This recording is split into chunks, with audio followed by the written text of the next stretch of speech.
Kiss. Keep it simple, stupid. I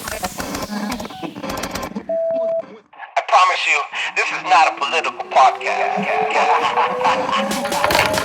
Jump from the deep end of the pool, set up the mood. Paranoid radio, set up the mood. Paranoid radio, set up the mood. Paranoid radio, set up the mood. Set up the mood. Set up the mood. Set up the mood. Set up the mood. Set up the mood. Set up the mood. Set up the mood.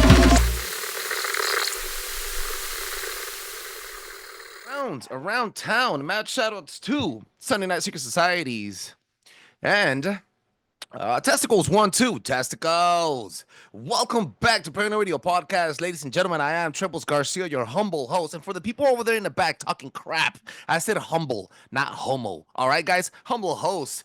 Trebles Garcia, I want to thank the Lord for allowing me to be here today, and I want to thank every single one of you for allowing me to enter your space. Ladies and gentlemen, boys and girls, I have an amazing episode lined up for all of you guys. I want to thank every single one of you for being here today, and I want to remind you also that the most important thing that you can do for the show, it's word of mouth. Check us out at paranoidradio.com and check out the affiliations, Flavors of the Forest, and also Red Pill Threads. Mad shout outs to Catalyst Jones for connecting us with them. And we have more spiciness on the website, guys. New hats, new shirts, and I'm sending out some gifts to our collaborators for 2024. And moving on forward, we are injecting a little Jesus Christ in our lives. By now, you should already have heard the new episode on the Spanish series. We're injecting Jesus Christ also with the Spanish speakers and conspiracy theories and all that creepy good stuff. Ladies and gentlemen, drop a 5-star review on Apple Podcast. That allows other people to enjoy the show as much as I enjoy making it. Now, allow me to jump in from the deep end of the pool and set the mood. Oh, yeah. For another dose of greatness promoting his brand new book, Doc Brown from the Prometheus Lens Podcast. How's it going, bro? Hey, man, I'm doing great. Thank you for having me back, dude. Dude, it's amazing. It's amazing to have you back. It's amazing seeing you work, bro. You're kicking ass all over the place, man. I just seen your complete almost hour and 30 minutes, almost 2 hour show with Sunday Night Secret Societies on Twitter. And every single time those guys had dead silence, I was like, fuck, oh, freaking talk some shit. And I'm sorry for the cursing, but I was dropping messages and dropping bombs, and I was dropping them so fast that they couldn't only put a few up. And then I was going on a tit for tat from Drew Missing. Shout out to Drew Missing the Point also, and all the people that collaborated on that show. It was an amazing episode, man. Thank you so much for what you do, bro. And shout out to Sunday Night Secret Societies podcast. And I'm prepping them also for that, as they're gonna present a deep dive on some good stuff. I can't tell you guys yet, and if you guys want to listen to that, you're gonna have to tune into the show. But how are you, bro? Where can people find you? Hey, man, I've been doing good. Yeah, I've been busy.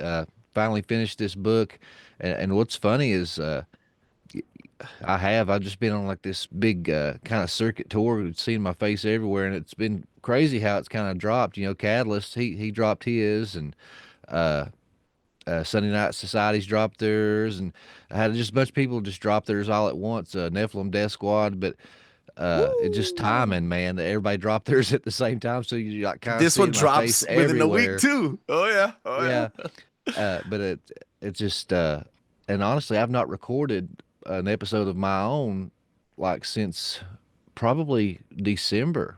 Like probably like right before Christmas. I told myself, I was like, I have to finish this book. And I did. I just hammered away at this book, and then I got it put out shortly after the first of the year. And I think it went live on Amazon 2.5 weeks ago. It's been almost 3 weeks now. So it's just been a mad dash trying to promote the book, man. But yeah, man, if you guys want to check me out, I'm anywhere you can consume content, man. YouTube, Spotify, Apple, all the social medias. Just search up Prometheus Lens Podcast. Any of those fine establishments, man, you can find me there. Oh yeah, good stuff. And a copy of his books, guys. Today we're gonna discuss some stuff on the backdrop of the conversation. Before I hit record, we were conversating how I've been almost 3 months sober and I haven't touched an ounce of freaking meth or alcohol at all. And my boy brother. Doc Brown, thank you, bro. I really appreciate that. To me, it's a huge win because the mental clarity I have it's huge, man. The advantage for my children is huge, and the advantage for the show and for all the listeners. Oh, by the way, also the 8%, it was 5% 2 months ago. Now it's 8%. 8% of our listeners are from Ireland. Ireland, if I become famous, and I swear to God, bro, you guys are gonna get t-shirts. All of you guys. Every single one of you, free T-shirts. Anyway, make sure you check us out on Instagram. Yeah. So sober thoughts, bro, and putting God first. And then you mentioned that you had your own crossings with meth, and it's a hell of a drug to expose you to demons, bro. And what you said Yeah. was resounding. It was powerful. Yeah. I mean, my run-ins with it was in the early 2000s, and that's what I was saying. Because you were trying to downplay it. You're like, "Oh, I know it ain't much." I was like, "Dude, no, that's a big deal, brother." Uh, that drug had a grip on me for many years, and back then, you could go to Walmart and just buy all the stuff to make it, and it wasn't hard to make it, man. I mean, people I run around with, that's what we were doing, man. You go to Walmart and buy that stuff, step out in the woods, and a couple hours later, you'd step out and have pockets full of stuff, man. Ooh. And it was cheap, it was strong, and a little bit lasted a long time, and it just spun you out, man. And you'd go for days without sleep. You wouldn't eat, and you would start seeing the shadow people, man. Your mind would start playing tricks on you, hearing voices. I mean, there's just something different about that drug, man. It's demonic. There's just something different about that drug, and even the history behind it. The Nazis. Hitler's chemists Oh are the yeah. ones that come up with that stuff, and that's why they could blitzkrieg. That's why they could cover so much ground, because they didn't need to sleep. They didn't need to stop to sleep and eat and all this stuff. And our boys went over there. They got introduced to it.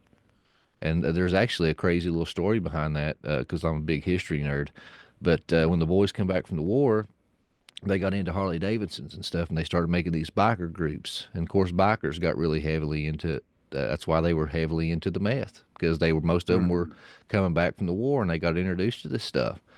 But for all the motorcycle riders, you got those bells. They call them the guardian angel bells, and they strap them to the forks, and that's where that stems from. That stems from amphetamines, because these guys would get so tweaked out and stay up for days with no sleep.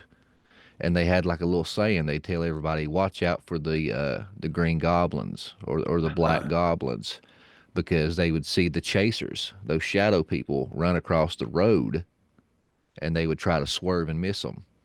Or after being up so long, they would fall asleep at the wheel, and them suddenly jerking the motorcycle would sound that bell, and it would wake them up. So it was kind of like their guardian angel Oh bell. snap! Oh, look at that, Yeah. bro. Oh snap! And that's Yeah. So that's a a big deal, bomb. brother. Congratulations. Thank you, man. I appreciate it. Thank you for that dose of knowledge. You made your deposit into the bank of knowledge today, bro.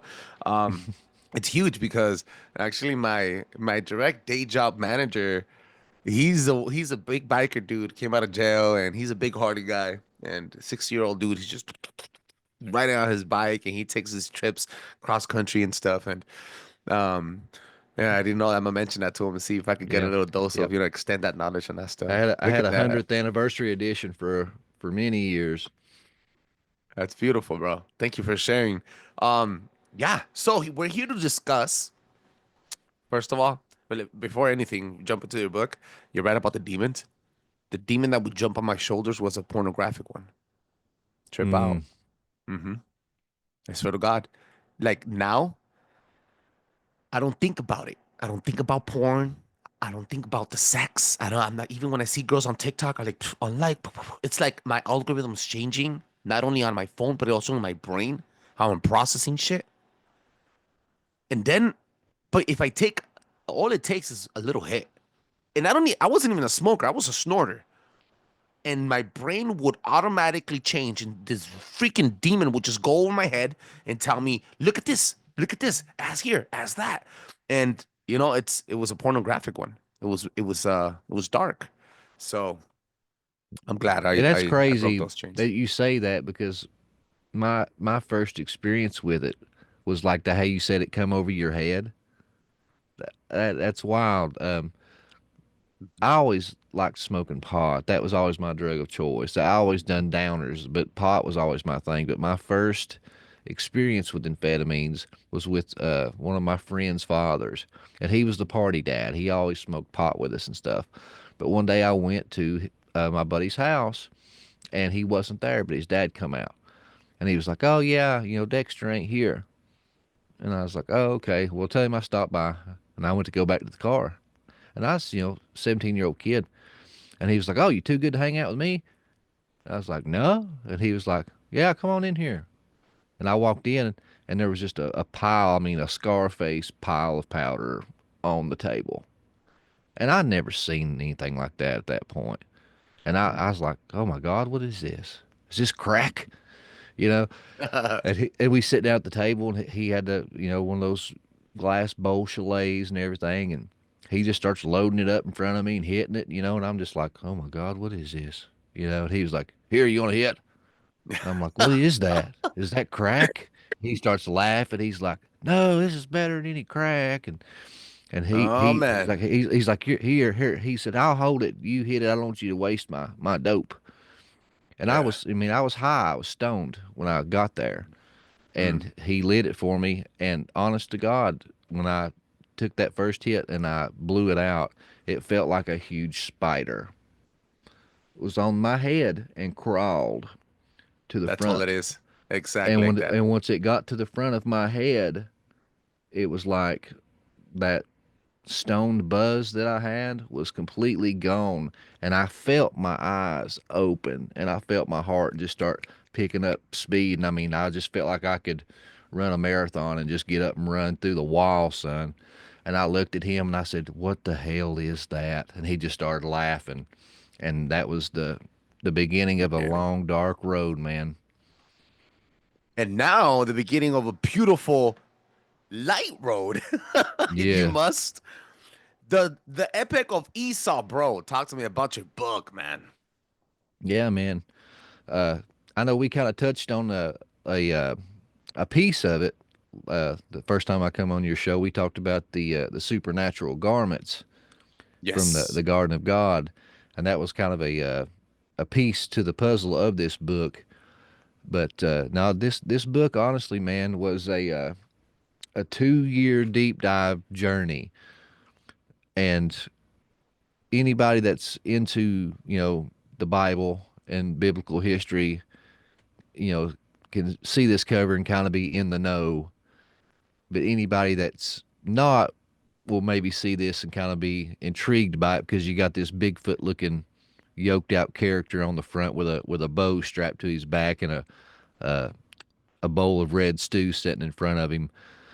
But man, Esau was just one of those really enigmatic characters in the Bible. If you know your Bible, it's just like this guy comes out. Number one, he's covered in hair from head to toe, like a hairy cloak. Sounds like just like a Sasquatch, Mm.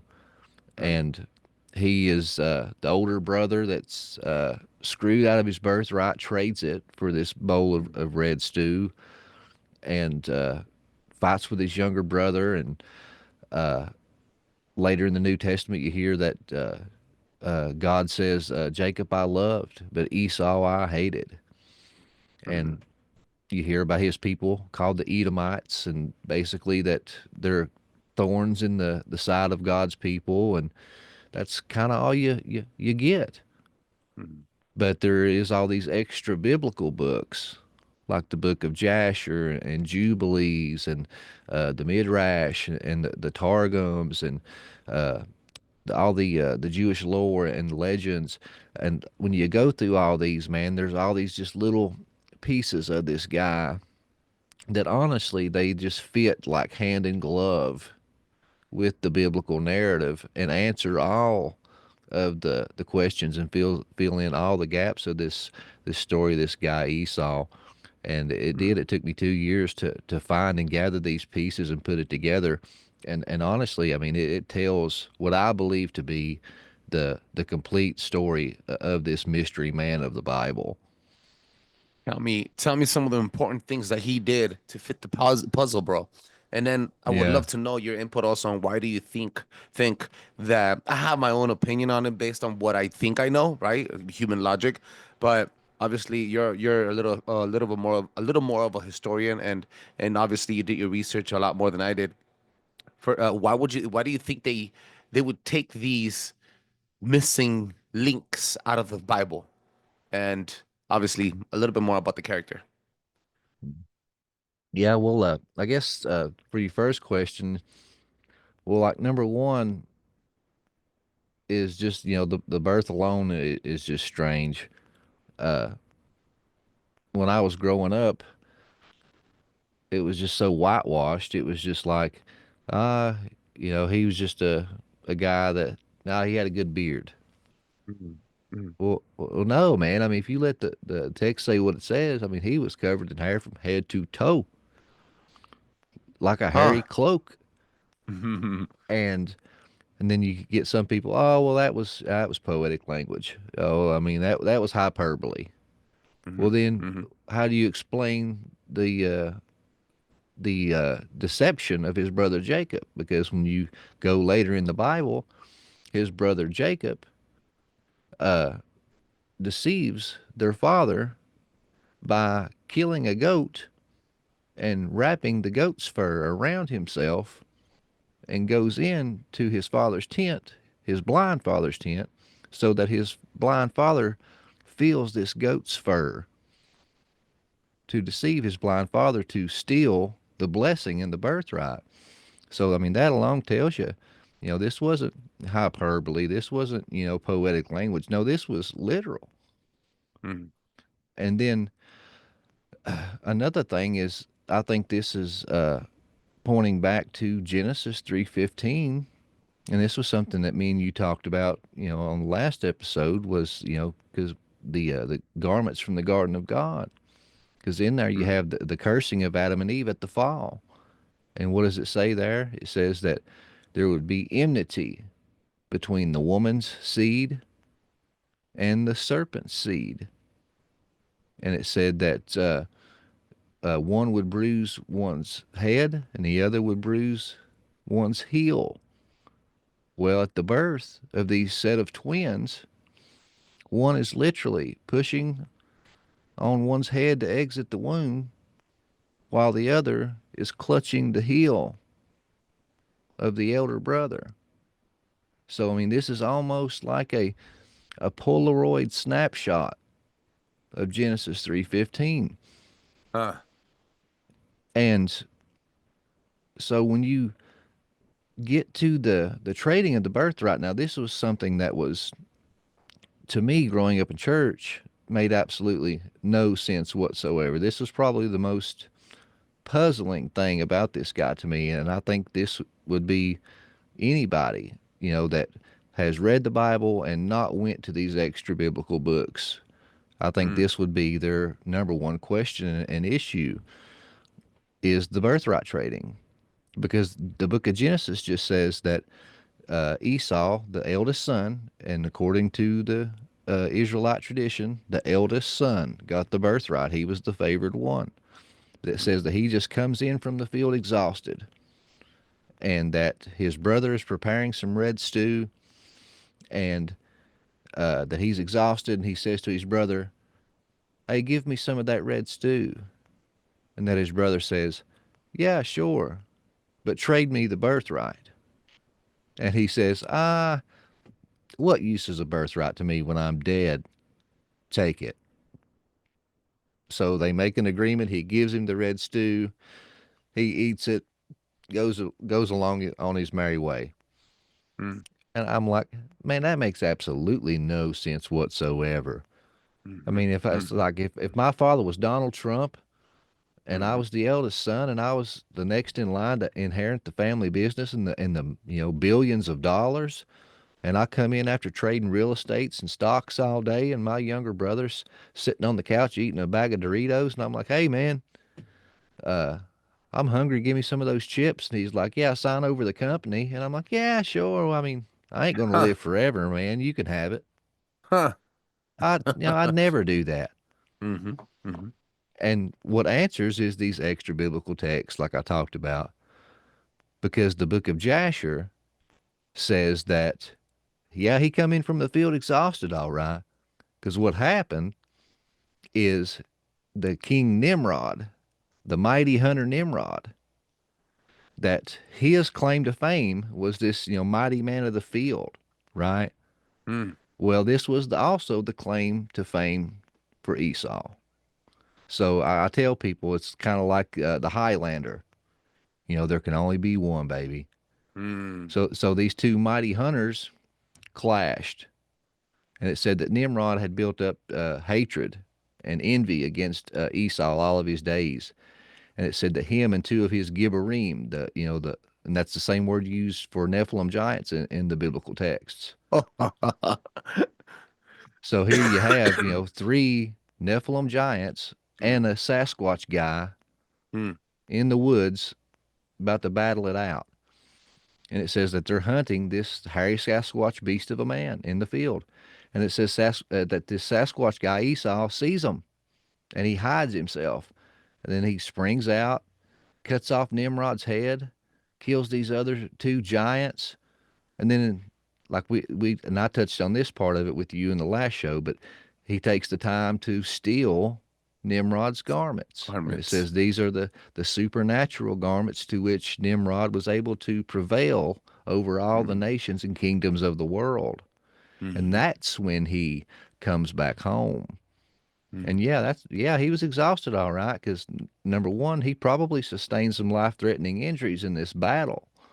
And then number two, he just killed the king. He's on the run. He's scared for his life. And now it makes a lot more sense. He's like, sew me up, hide me. I'm on the run. What use is the birthright to me when I'm dead? Take it. Help me. Yeah. Does the birthright include his name, his identity, or is it just whatever he's going to receive once his parents pass?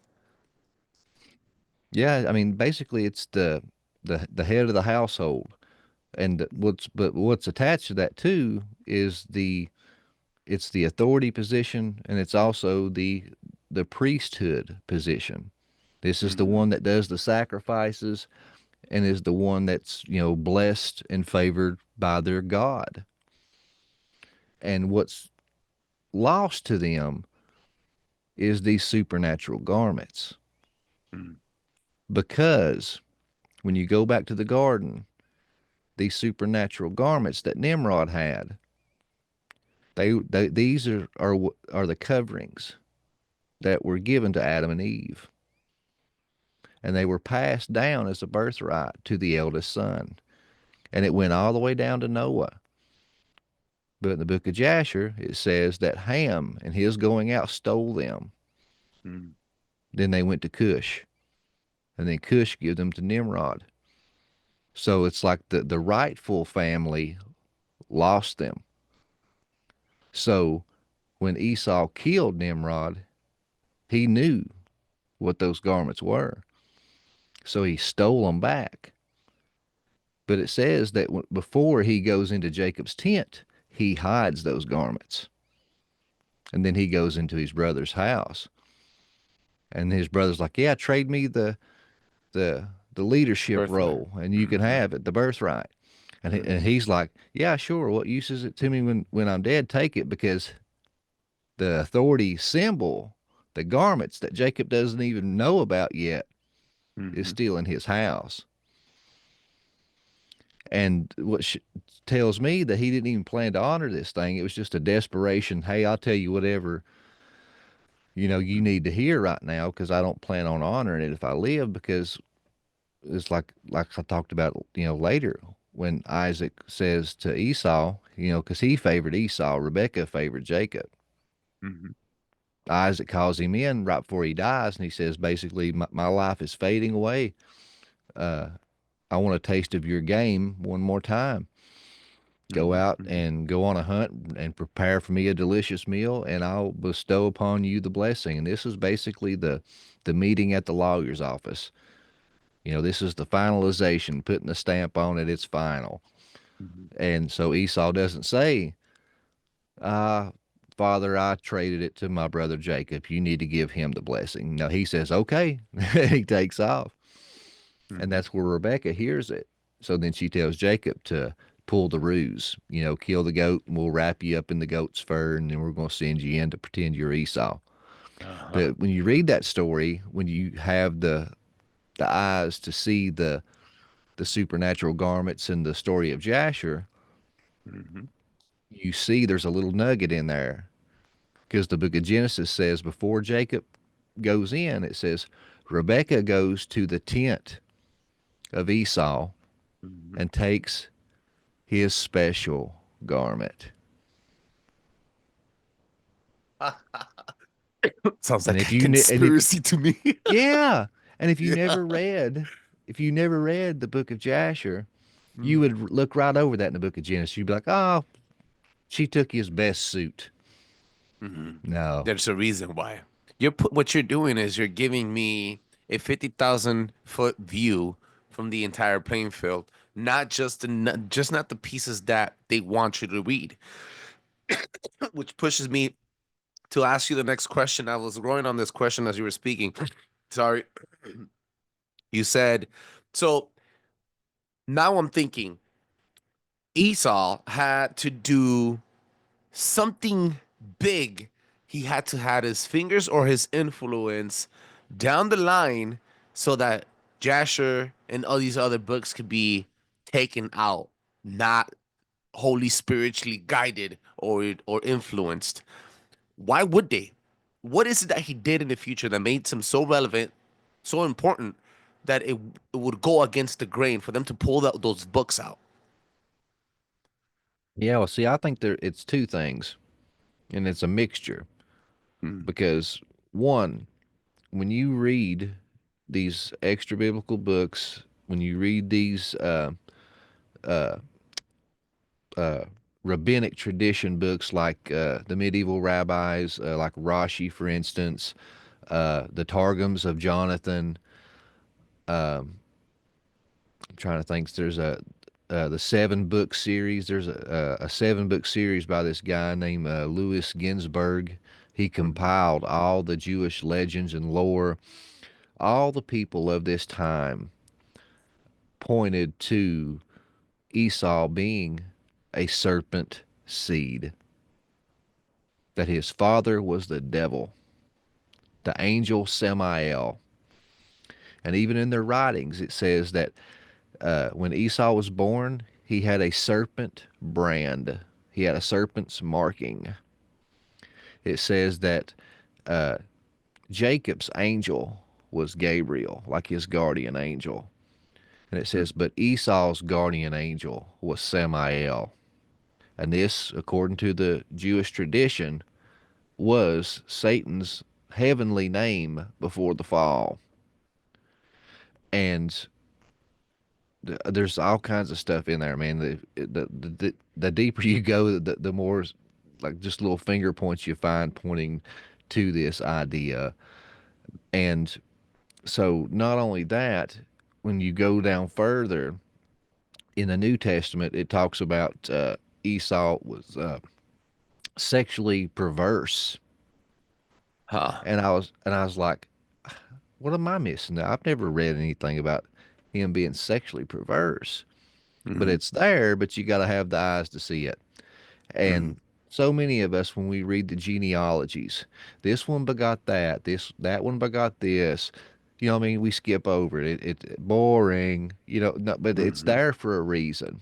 mhm, mhm, And thank God for people like Gary Wayne and his work that he did with his book, the Genesis 6 Conspiracy, mhm, because he went through those genealogies with a fine tooth comb and really pinpointed and picked out those Nephilim giant clans mhm, and tribes. mhm. And because of his work, we find that Esau, he took 3 wives, and 2 of those wives were from known giant clans. Ha. And not only were they giant clans, they were giantess princesses. And one of the father-in-laws mentioned was from the Horites, and he was from Mount Seir. Mm. And when you break into the Hebrew etymology of that word, that means hairy. So Neat. you already have this hairy Sasquatch dude marrying into Nephilim giant clans Mm. and breeding with them. And here's a giant clan already known as hairy and breeding with them. I mean, you've got a really high likelihood to throw some really strange pups, to say the least. And then he takes a third wife, and the third wife is from the clan of Ishmael. And for those that don't know who Ishmael is his uncle. And Huh. Ishmael is Isaac's older brother. So these two, what do they have in common? They're both the eldest brother that were screwed out of their birthright. So you can Mm. imagine the hatred that was sown around the dinner table when these two got together. And all of your Muslim nations, all of your people groups that just totally want the annihilation of God's chosen people stem from this union. And you see it playing out today in the news. The Gaza Strip and the two-state solution, all this stuff going on right now, is from this blood feud, because Did you this is just the freaking line. connect it to modern day conspiracies, bro? This is Holy the crap. birthright and seed war. And that's the subtitle of my book. The Epic of Esau, the Birthright and Seed War. This is the descendants of Esau and Jacob. And one of them thinks that they were screwed out of their inheritance and birthright, and they're fighting to the death for it. And when you go to the giant clan side, now this is where it gets fringy. When you go through the genealogies on that side, they birth Amalek. Amalek comes out of this union.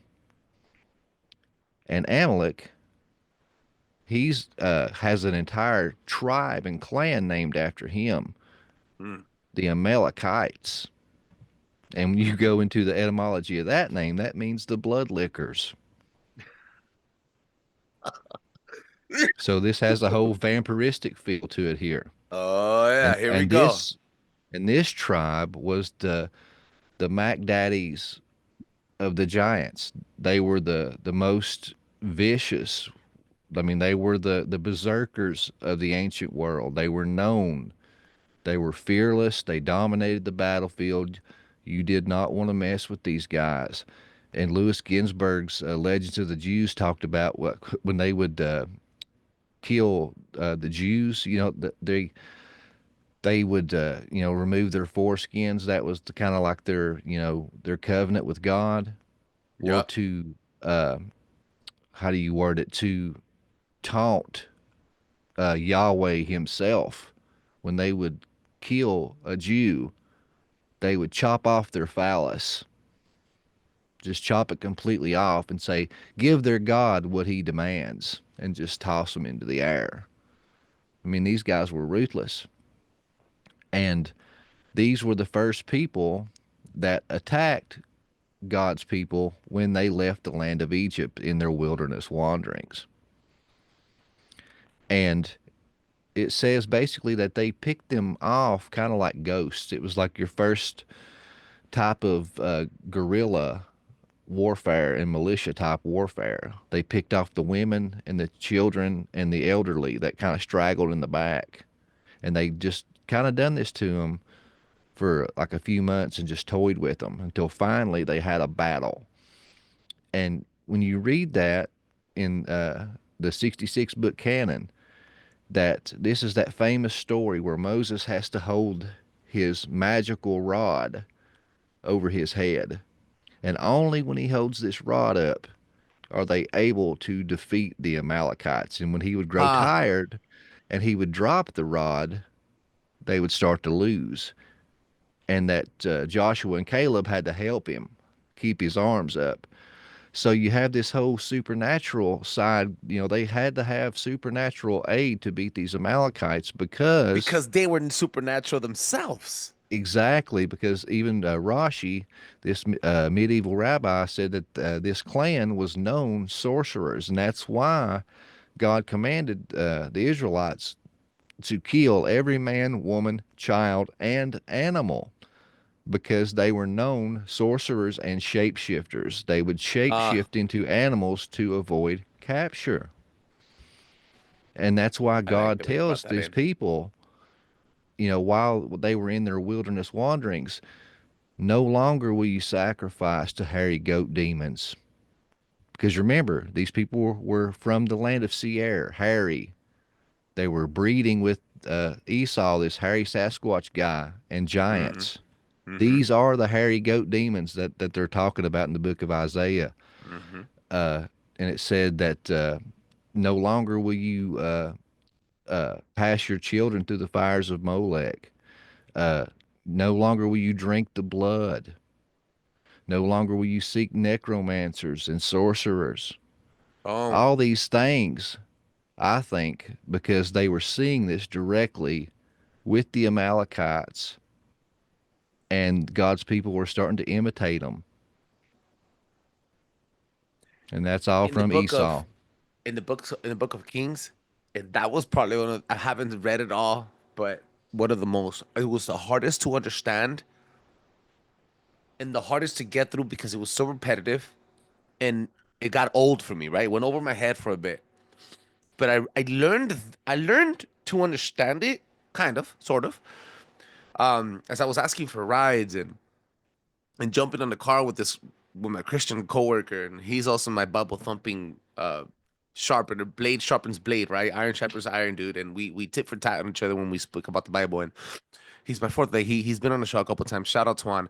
And he goes, we were listening to that, and I was like, dude. So the kings, every single place where they would go, they would learn new habits. It would every single place where they would go and they would settle, they would learn the habits and the cultures of each of the domain. So every single time they would walk there like I'm not sure if it was the Israeli people. They would walk, they would get there, they would praise God, and then out of nowhere they'll start worshiping golden calves and singing other music and bowing to different deities, and it become the influence of the locals would beat them, and they'll adapt it.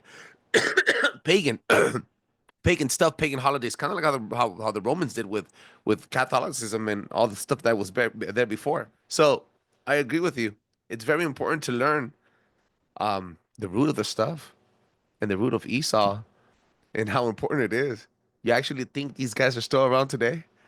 You actually think that Yeah. that the seed, that their seed is still here today? They're still fighting each other.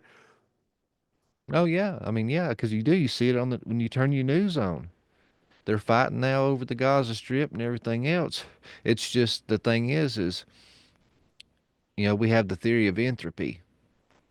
Over time, DNA strands and things like that, they degrade. They're no longer giants. They're no longer hairy. That stuff just recesses over time and gets weak.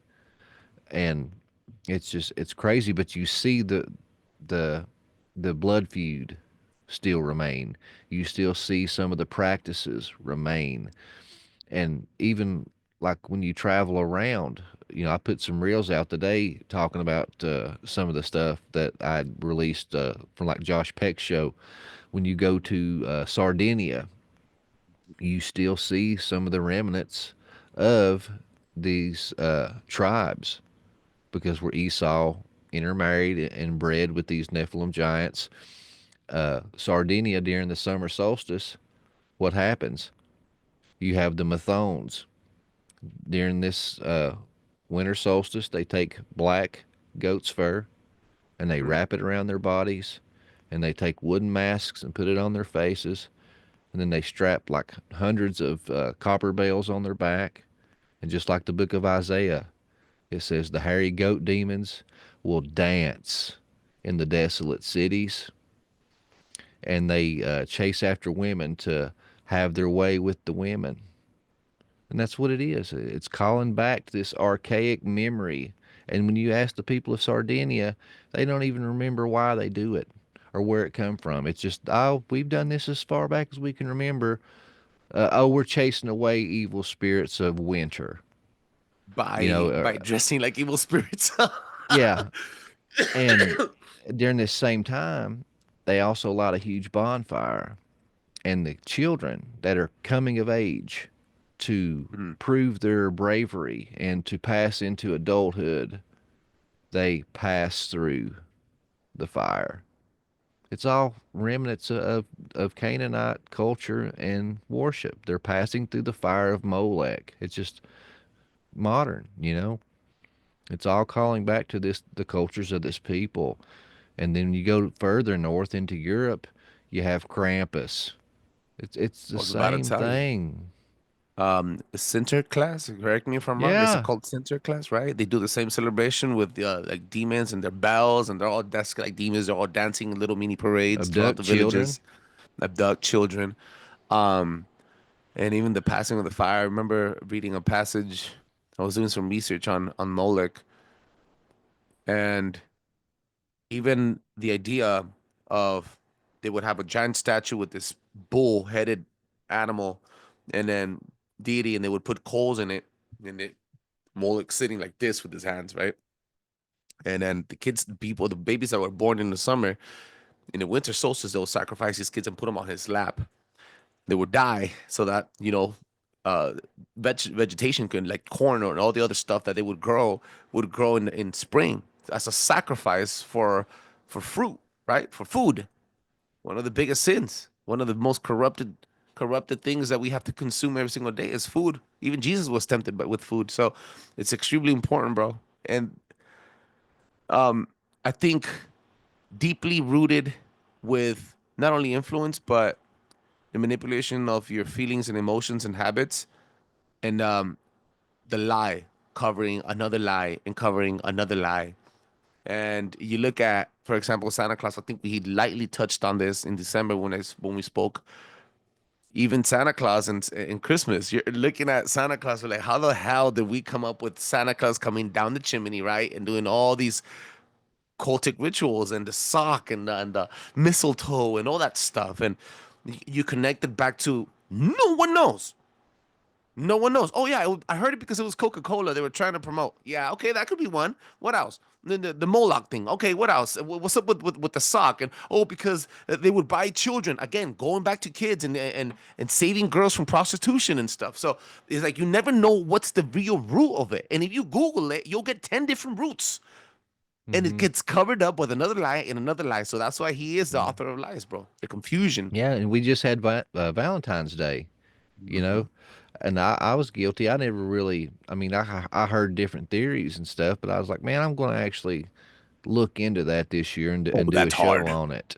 Oh And yeah. I did a little show on it, man, and What it did you was find? wild. It was goes back to ancient Rome. I mean, it's kind of like that saying, all roads lead to Rome, and it was this ancient festival called Lupercalia, Oh yeah. and it goes back to the brothers Romulus and Remus, and the priests were the Luperci, and they would go to this sacred cave, Mm, and this was the cave supposedly where the twins were nursed by the Lupa. That's the sacred mother, the she dog. wolf, Oh yep. and Mm, they would sacrifice a goat. Once again, these goats for purification, and then mm, a dog for something else for fertility. mm. Or no, wait a minute. It was the goat for fertility For and the the, dog for you know. purification. And Mm-hmm. then they would take the fur off of the goat and cut it into strips, and then they would soak the goat's fur into the blood of the sacrifice, and then they would drink and drug themselves into a frenzy like Dionysus to become possessed by the gods. Then they would strip themselves naked and then run through the streets with these strips and beat the hell out of the women with these blood-soaked Yes. strips, and the women wouldn't run. They would beg to be beat with these strips because they believed it to bless their womb with fertility, and also their fields with fertility for the entire year. And then all the single women, whether you wanted to or not, your name was put into an urn, and they had a lottery, Mm-hmm. Oh and yeah. all the single men would Sound draw familiar? names. Mm-hmm. And your name, if your name was picked, it didn't matter if it was some fat, ugly dude that was a pedophile and you weren't attracted to.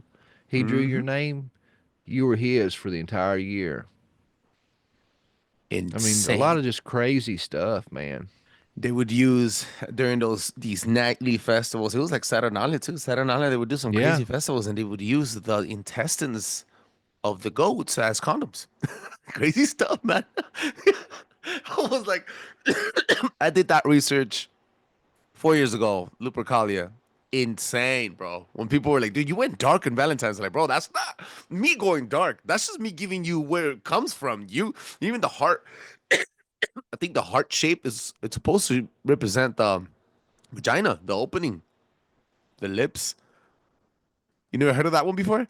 It's Mm. trippy. I'm not using the right terminology here. Excuse my thick accent. I'm a freaking beaner, but yeah, dude, Valentine's is a crazy one too, man. I want Yeah, I people went to into know. Lupercalia, and then I went into how Cupid is Eros. And then I kind of told a story of Eros's creation, and then his the Greek myth of his love story with Psyche. I gotta listen to that episode and learn a little bit more about Valentine's Day. I'm kind of pissed off that I didn't cover that stuff, man. We could always Yeah. have next year, dude. Hey, we got mm, we got March coming up. We can collab on some leprechauns. I've seen an elf myself, so I know elves and leprechauns are not the same thing. But I completely believe in these. Look, dude, I wasn't high. I swear to God, I wasn't high. I was 22 years old, and I seen an elf. And I say this countless times. I'm beating an old horse here, but I'm telling everybody, they're real, and they're demons, and they're dark. And then what's his name? My dude from the Bumper podcast said, if they're not Yeah, godly, they're Bo. the other dudes. Bo. He goes, if they're not godly, bro, they're the other dudes, man. I was like, 100%, man. I agree with you. Yo, Doc Brown. Let them know again where they can find you. Hey, brother, thank you for having me, man. I love your presentation. I love your voice, man. You are definitely one of the most charismatic hosts I've ever had the pleasure of sitting down with, man. You got the spit, you got the fire. One of these Thank days, you, I'm bro. hoping you'll rub off on me, man. I want it. I want it. You know what, bro? But You influenced my mood towards the end because I was like, I gotta calm down. Because I'm more like, I can't stop moving. And the dude, I can't stop moving. So you're like, and you talk very smooth and you do it like you do that southern accent too. I was like, dude, I gotta run off of that if anything. Good stuff, man. I uh, appreciate your comments. And dude, podcasting is the world to me, bro. Every single opening moment, excuse me if I'm gonna use this language, but I breathe, eat, shit, sleep, dream, everything is for Paranoid Radio Podcast, and obviously for God, first of all, and for my family, bro, because I dream and I know I'm knocking on the door of success. I'm this close, bro, to be able to feed my family behind a mic, bro, and follow my dreams and be a successful podcaster and collaborate with beautiful people like you, bro. And I couldn't do it without you guys. I couldn't do it without the audience. And quite frankly, guys, if you guys are tuning into different podcasts and stuff, that's fine. And I really do appreciate your time and your all of the energy that you guys are pouring into the show. But I also need you to please drop a 5-star review on Apple Podcasts and on Spotify for Doc Brown's show. That is the Prometheus Lens podcast. You can find it everywhere. You could also find it on the link of this description. And you can check us out at paranoidradio.com where he would be featured. And this episode will drop only on paranoidradio.com. You can listen to it anywhere, but you could watch it absolutely free on paranoidradio.com. As the hub, you don't know what's up. Yo, Doc Brown, any last moments, any last words, bro? hey, man, just thank you for having me, and be sure and check out the book. It's exclusively on Amazon. You can get an ebook for $10 or paperback for 20. And be sure to drop me a 5-star review on Amazon if you get the book. It's done really well, man. Like I said, it hasn't even been out 3 weeks yet, and I've sold a little over 150 copies. So a good old boy like me, dude. It makes me happy as hell. I told my buddies when I released it, I'm like, my first book, uh, and I'm a nobody. Hell, if I sell 100 books, I'll be happy with that. So I've God already, is blessing you, dude. God, let's yeah, get man, another 150 in there, bro. Let's go. yeah. I'm so happy for your success, man. Keep doing what you're doing, Hey, bro. thank you, Hopefully, man. this motivates you, man, to keep doing more episodes on your show. Don't stop what you're doing, and then I know you're probably cooking up another one with all the success you're having. So I'm really happy about that, man. And Yeah, the Elohim, the sons of God. That's the second one. here we go. Here we go. I'm gonna cough one up in about a week, and then I'm shout you out on Instagram also, bro. Thank you so much for being here, bro. I appreciate you, man. Love you.